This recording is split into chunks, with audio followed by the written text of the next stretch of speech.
ایک مزید معلومات حاصل کرنے کے لیے کتاب مکتبۃ المدینہ کی شائع شدہ بدشگونی کا مطالعہ فرمائیں۔ وما لي لا أعبد الذي فطرني وإليه ترجعون۔ ترجمہ، اور مجھے کیا ہے کہ میں اس کی عبادت نہ کروں جس نے مجھے پیدا کیا اور اسی کی طرف تم لوٹائے جاؤ گے۔ وما لي، اور مجھے کیا ہے؟ تفسیر صراط الجنان میں ہے، جب مرد مومن نے قوم سے رسولوں کی پیروی کرنے کا کہا تو قوم نے ان سے کہا، کیا تم ہمارے دین کے مخالف ان لوگوں کی پیروی کرنے لگے ہو اور ان کے خدا پر ایمان لے آئے ہو؟ اس کے جواب میں اس مومن نے کہا کہ اس حقیقی مالک کی عبادت نہ کرنے کا کیا مطلب، جس نے مجھے پیدا کیا اور جس کی طرف لوٹ کر سب کو جانا ہے۔ ہر شخص اپنے وجود پر نظر کر کے اس کی نعمت اور احسان کے حق کو پہچان سکتا ہے۔ مبلغ کے لیے نصیحت۔ اس آیت سے معلوم ہوا کہ کسی کو وعظ و نصیحت کرتے وقت ایسا انداز اختیار نہیں کرنا چاہیے جس سے وہ غور و فکر کرنے کی بجائے نصیحت کرنے والے کی مخالفت پر اتر آئے۔ جیسے یہاں اس خیر خواہ مومن نے قوم کو یہ نہیں کہا کہ تم گمراہ اور خطا کار ہو، تمہاری سوچ غلط اور عقیدے میں خطا ہے، بلکہ یوں کہا کہ اللہ تعالیٰ نے مجھے پیدا کیا ہے اور یہ اس کے حقیقی معبود اور عبادت کا مستحق ہونے کی ایک دلیل ہے، تو اگر میں اس کی وحدانیت کا اقرار نہ کروں اور صرف اسی کی عبادت نہ کروں تو یہ میری ناشکری، احسان فراموشی اور میری خطا ہے۔ یوں اس لیے کہا تاکہ قوم اس بات پر غور کرے کہ اگر اللہ تعالیٰ کی وحدانیت کا اقرار کرنا اور صرف اسی کو عبادت کا مستحق ماننا غلط طریقہ ہوتا تو یہ شخص اپنے لیے اسے اختیار نہ کرتا، کیونکہ انسان اپنے لیے ہمیشہ صحیح چیز کو ہی اختیار کرتا ہے۔ اس کے بعد انتہائی لطیف طریقے سے قوم کو اس کی گمراہی پر تنبیہ کی کہ مرنے کے بعد جب تمہیں دوبارہ زندہ کیا جائے گا تو اس وقت تمہیں اللہ تعالیٰ ہی کی بارگاہ میں لوٹایا جائے گا اور تم سے تمہارے اعمال کے بارے میں پوچھا جائے گا، اور جیسے تمہارے اعمال ہوں گے ویسی تمہیں جزا ملے گی۔ اس لیے دانش مندی کا تقاضا یہی ہے، تم ان رسولوں کی اتباع کرو اور اللہ تعالیٰ کی وحدانیت کا اقرار کر کے صرف اسی کی عبادت کرو۔ أَأَتَّخِذُ مِن دُونِهِ آلِهَةً إِن يُرِدْنِ الرَّحْمَنُ بِضُرٍّ لَّا تُغْنِ عَنِّي شَفَاعَتُهُمْ شَيْئًا وَلَا يُنقِذُونِ إِنِّي إِذًا لَّفِي ضَلَالٍ مُّبِينٍ إِنِّي آمنت بربکم فاسمعون۔ ترجمہ، کیا میں اللہ کے سوا اور معبود بنا لوں کہ اگر رحمان مجھے کوئی نقصان پہنچانا چاہے تو ان کی سفارش مجھے کوئی نفع نہ دے اور نہ وہ مجھے بچا سکیں۔ بے شک جب تو میں کھلی گمراہی میں ہوں گا، بے شک میں تمہارے رب اللہ عز و جل پر ایمان لایا تو تم میری سنو۔ أَأَتَّخِذُ مِن دُونِهِ آلِهَةً، کیا میں اللہ کے سوا اور معبود بنا لوں؟ تفسیر صراط الجنان میں ہے، اس آیت اور اس کے بعد والی آیت کا خلاصہ یہ ہے کہ مرد مومن نے مزید یہ کہا، کیا میں اپنے خالق اللہ تعالیٰ کو چھوڑ کر ان بتوں کو اپنا معبود بنا لوں جن کی بے بسی کا حال یہ ہے کہ اگر رحمان عز و جل مجھے کوئی نقصان پہنچانا چاہے تو یہ بت مجھے کوئی نفع نہیں پہنچا سکتے، کیونکہ انہیں سفارش کرنے کی اہلیت اور اس کا حق حاصل ہی نہیں، اور نہ ہی وہ خود اپنی قدرت اور طاقت کے ذریعے مجھے اس نقصان سے بچا سکیں گے۔ اور بتوں کا عاجز اور بے بس ہونا اس بات کی دلیل ہے کہ بت عبادت کے مستحق ہرگز نہیں ہیں، اور اگر میں اللہ تعالیٰ کی بجائے بتوں کو اپنا معبود بنا لوں جب تو بے شک میں کھلی گمراہی میں ہوں گا، کیونکہ عاجز اور بے بس بتوں کو اس خالق کے ساتھ شریک کرنا جس کے علاوہ کسی اور کو حقیقی قدرت حاصل نہیں، ایسی گمراہی ہے جو کہ کسی بھی عقل مند سے پوشیدہ نہیں۔ اس سے معلوم ہوا کہ جھوٹے معبود بت وغیرہ کسی کی شفاعت نہ کر سکیں گے، اور اس سے پتہ لگا کہ اللہ تعالیٰ کے وہ محبوب بندے جن کو شفاعت کا اذن مل چکا ہے وہ ضرور شفاعت کریں گے۔ انی آمنت بربکم،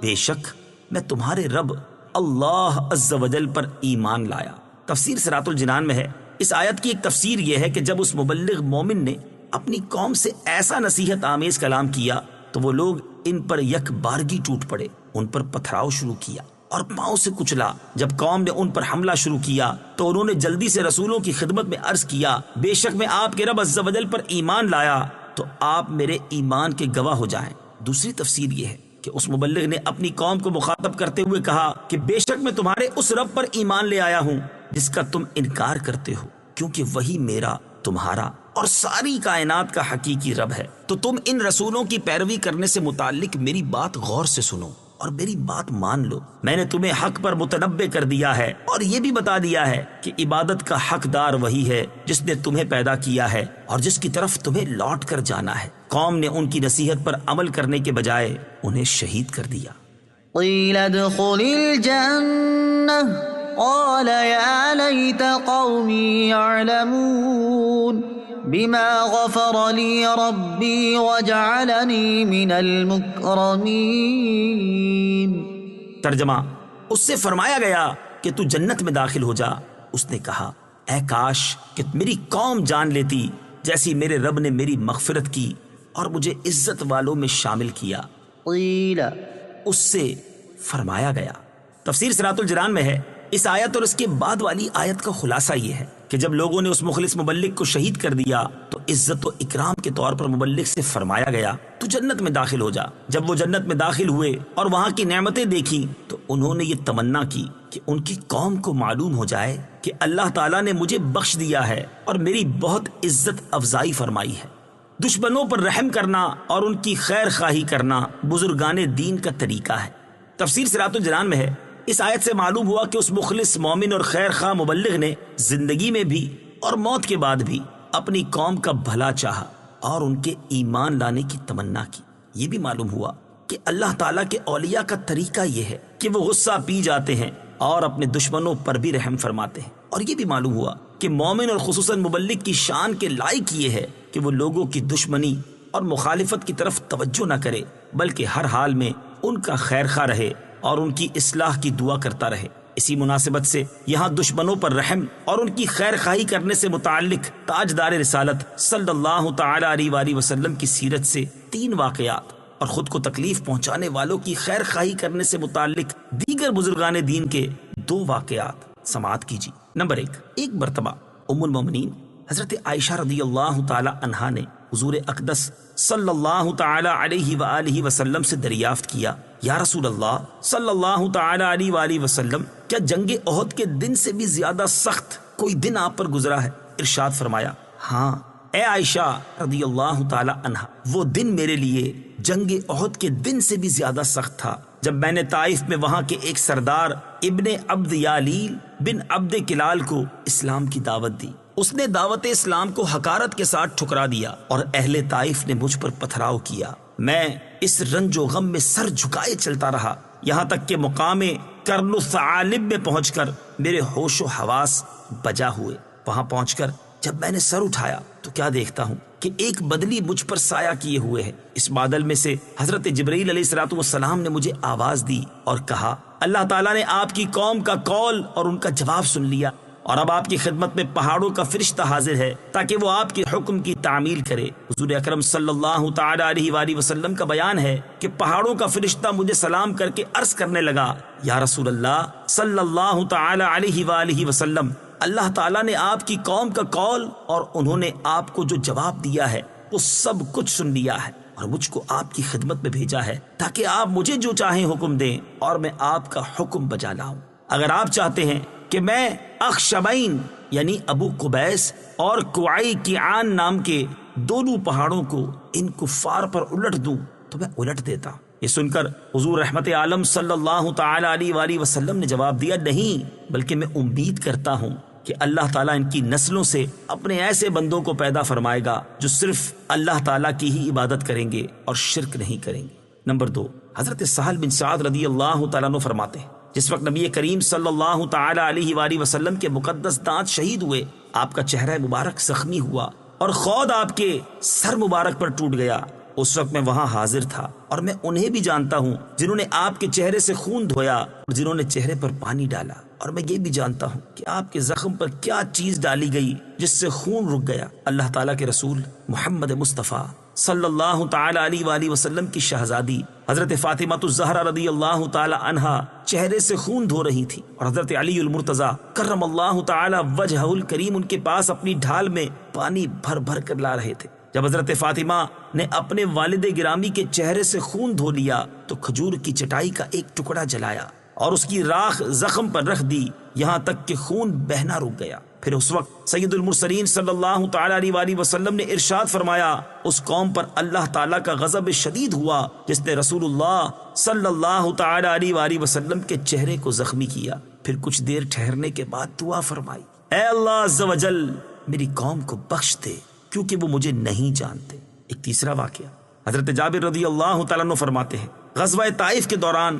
کچھ لوگوں نے عرض کی، یا رسول اللہ صلی اللہ تعالی علیہ وآلہ وسلم، ثقیف کے تیروں نے ہمیں جلا ڈالا ہے، آپ ان کے خلاف دعا فرما دیں۔ تو رسول کریم صلی اللہ تعالی علیہ وآلہ وسلم نے ان کے خلاف دعا کرنے کے بجائے ان کے حق میں یہ دعا فرمائی، اے اللہ عز و جل ثقیف کو ہدایت دے دے۔ ایک اور واقعہ سنیے، حضرت ابراہیم بن ادم رحمت اللہ تعالی علیہ ایک دن کسی صحرا کی طرف تشریف لے گئے تو وہاں آپ کو ایک سپاہی ملا۔ اس نے کہا، تم غلام ہو؟ آپ نے فرمایا ہاں۔ اس نے کہا، بستی کدھر ہے؟ آپ نے قبرستان کی طرف اشارہ فرما دیا۔ سپاہی نے کہا، میں آبادی کے بارے میں پوچھ رہا ہوں۔ آپ نے فرمایا، وہ تو قبرستان ہے۔ یہ سن کر اس سے غصہ آیا اور اس نے ایک ڈنڈا آپ کے سر میں دے مارا اور آپ کو زخمی کر کے شہر کی طرف لے آیا۔ آپ کے ساتھی راستے میں ملے تو پوچھا، یہ کیا ہوا؟ سپاہی نے سب کچھ بیان کر دیا کہ انہوں نے یہ بات کہی ہے۔ لوگوں نے کہا، یہ تو حضرت سیدنا ابراہیم بن ادم رحمت اللہ تعالی علیہ ہیں۔ یہ سن کر سپاہی فوراً گھوڑے سے اترا اور آپ کے ہاتھوں اور پاؤں کو چومنے لگا۔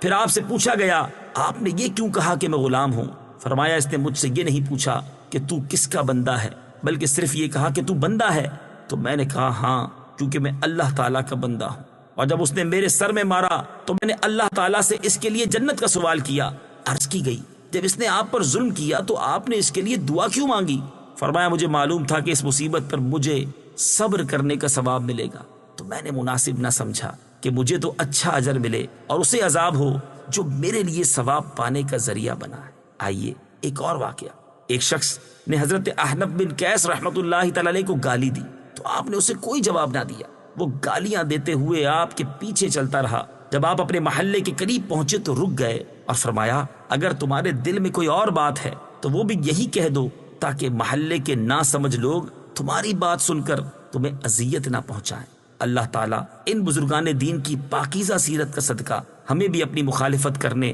اور تکلیف پہنچانے والوں کی خیر خواہی کرنے اور ان کے حق میں دعائے خیر کرنے کی توفیق عطا فرمائے، آمین۔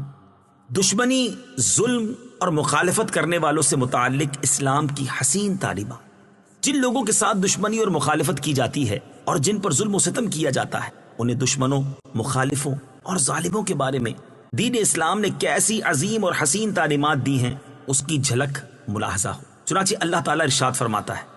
يا أيها الذين آمنوا كونوا قوامين لله شهداء بالقسط ولا يجرمنكم شنآن قوم على ألا تعدلوا اعدلوا هو اقرب للتقوى واتقوا الله ان اللہ خبیر بما تعملون۔ ترجمہ، اے ایمان والو، انصاف کے ساتھ گواہی دیتے ہوئے اللہ کے حکم پر خوب قائم ہو جاؤ اور تمہیں کسی قوم کی عداوت اس پر نہ ابھارے کہ تم انصاف نہ کرو، بلکہ انصاف کرو، یہ پرہیزگاری کے زیادہ قریب ہے۔ اور اللہ سے ڈرو، بے شک اللہ تمہارے تمام اعمال سے خبردار ہے۔ اور ارشاد فرماتا ہے، وَلَا تَسْتَوِي الْحَسَنَةُ وَلَا السَّيِّئَةُ ادْفَعْ بِالَّتِي هِيَ أَحْسَنُ فَإِذَا الَّذِي بَيْنَكَ وَبَيْنَهُ عَدَاوَةٌ كَأَنَّهُ وَلِيٌّ حَمِيمٌ وَمَا يُلَقَّاهَا إِلَّا الَّذِينَ صَبَرُوا وَمَا يُلَقَّاهَا إِلَّا ذُو حَظٍّ عَظِيمٍ۔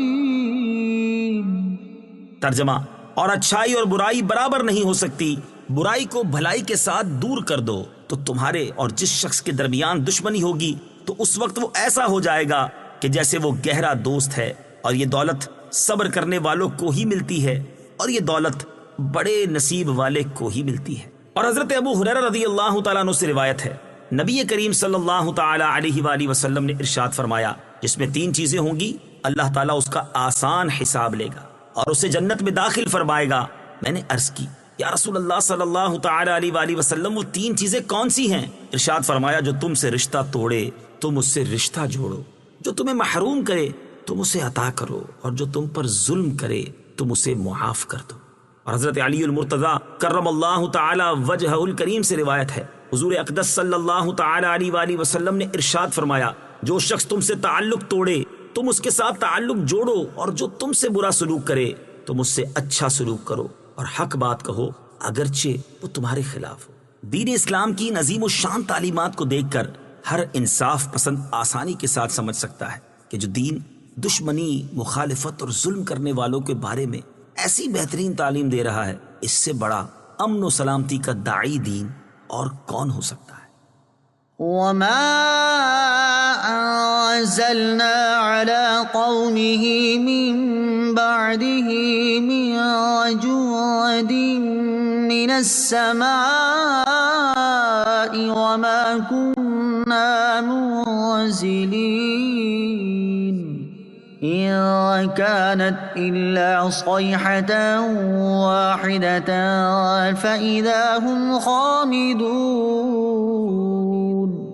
ترجمہ،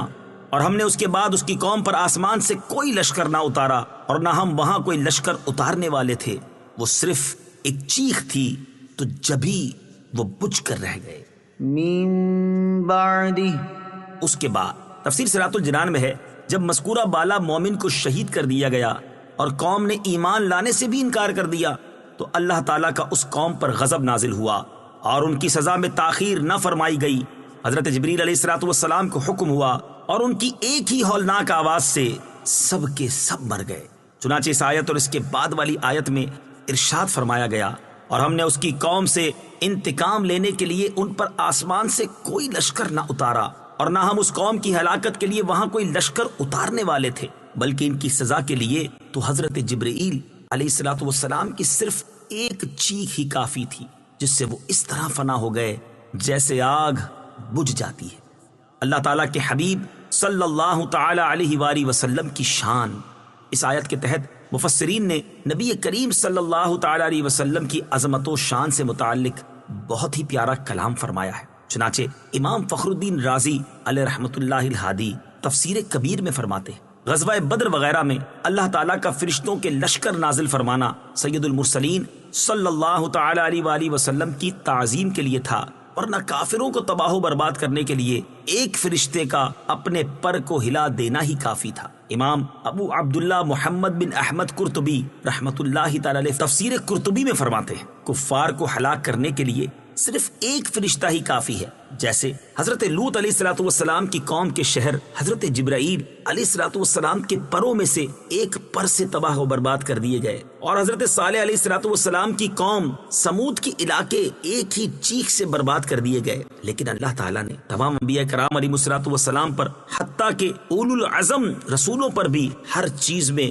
اپنے حبیب صلی اللہ تعالی علیہ وآلہ وسلم کو فضیلت عطا فرمائی ہے۔ تو حبیب اس مومن کا نام جس کا اوپر ذکر ہوا پر بدرجہ اولا فضیلت دی ہے، اور اللہ تعالیٰ نے اپنے حبیب صلی اللہ تعالی علیہ وسلم کو کرامت اور اعزاز کے وہ اسباب عطا فرمائے ہیں جو کسی اور کو عطا نہیں کی۔ انہی میں سے ایک یہ ہے کہ آپ صلی اللہ تعالی علیہ وآلہ وسلم کے لیے آسمان سے لشکر اتارے، اور یہاں آیت میں وما انزلنا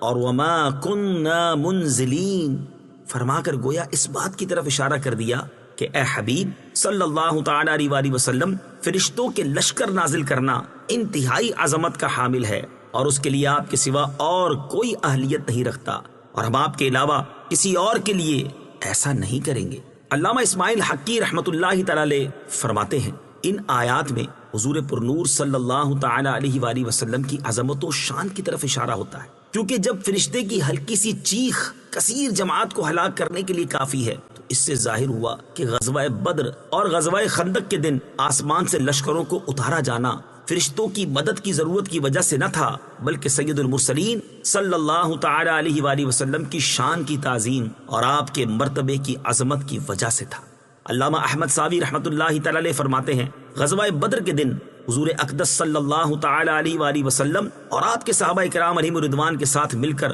کفار سے لڑائی کرنے کے لیے آسمان سے فرشتے نازل ہوئے۔ انہیں نازل کیا جانا تمام کفار کو ہلاک کرنے کے لیے نہ تھا، بلکہ حضور پرنور صلی اللہ تعالی علیہ وآلہ وسلم اور آپ کے صحابہ کرام کی عزت و تکریم کے لیے تھا۔ اور ایک قول یہ بھی ہے کہ فرشتوں کا نزول اور ان کے ذریعے مدد پہنچایا جانا تاجدار رسالت صلی اللہ تعالی علیہ وآلہ وسلم کی خصوصیات میں سے ہے۔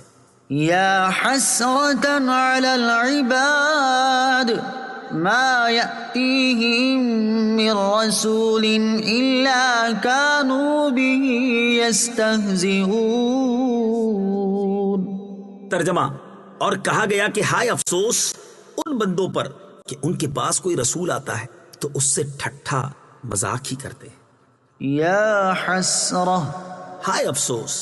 تفسیر صراط الجنان میں ہے، ممکن ہے کہ فرشتوں نے یہ کلام کیا ہو، اور یہ بھی ممکن ہے کہ یہ مومنین کا کلام ہو، اور یہ بھی ممکن ہے یہ کلام اللہ تعالیٰ نے فرمایا ہو۔ پہلی دو صورتوں میں آیت کا معنی واضح ہے، اور تیسری صورت میں یہاں حسرت سے اس کا حقیقی معنی مراد نہیں ہوگا، کیونکہ یہ اللہ تعالیٰ کی شان کے لائق نہیں، بلکہ یہاں معنی یہ ہوگا حضرت حبیب رحمت اللہ تعالیٰ علیہ کی قوم کے لوگ اور ان کے جیسے وہ لوگ جو اللہ تعالیٰ کے رسولوں علیہ الصلوۃ والسلام کو جھٹلانے کی وجہ سے ہلاک ہوئے، یہ اس بات کے حقدار ہیں کہ حسرت کرنے والے ان پر حسرت کریں اور افسوس کرنے والے ان کے حال پر افسوس کریں، کیونکہ ان کا حال یہ تھا کہ جب بھی ان کے پاس اللہ تعالیٰ کی طرف سے کوئی رسول تشریف لائے تو یہ اس سے ٹھٹھا مذاق ہی کرتے تھے۔ نوٹ، اس آیت کی تفسیر میں مفسرین کے اور اقوال بھی تفاسیر میں موجود ہیں۔ ان کی معلومات حاصل کرنے کے لیے علماء کرام عربی تفاسیر کی طرف رجوع فرمائیں۔